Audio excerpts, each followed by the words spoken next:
പണ്ടു ദശരഥൻ എന്നൊരു ഭൂപാലനുണ്ടായി, ഭൂമിയിൽ ജാതനായി. ഓദനവും പലവേദനവും ചെയ്തു ഭാര്യമാരൊന്നിച്ചു വാഴും കാലം.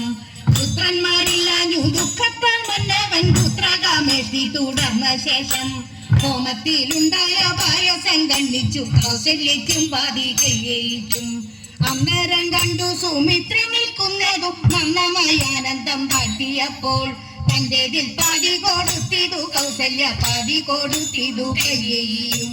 സന്തോഷത്തോടവർ പായസം ഭക്ഷിച്ചു. പന്തതമ്പുവർക്കും ഗർഭമുണ്ടായി. ഗർഭം തികഞ്ഞു പ്രസവിച്ചു കൗസല്യ, അത്ഭുതമായ പുണർവത്തുന്നാൾ. ലോകൈകനാഥൻ പിറന്ന പിറ്റേന്നാൾ കൈകേയി പെറ്റൊരു പുത്രനുണ്ടായി. അന്നേരം പെറ്റു സുമിത്ര ഇരുവരെ, ഇങ്ങനെ 4 കുമാരന്മാരും. ജാതകർമ്മം ചെയ്തു പേരിട്ടു മോദന, ശ്രീരാമനെന്നും ഭരതനെന്നും ലക്ഷ്മണ ശത്രുഘ്നൻ എന്നിവർ 4 ഒന്നുപോൽ വാഴുന്ന കാലത്തിങ്കൽ. ലക്ഷ്മണ ശത്രുഘ്നൻ എന്നിവർ 4 ഒന്നുപോൽ വാഴുന്ന കാലത്തിങ്കൽ.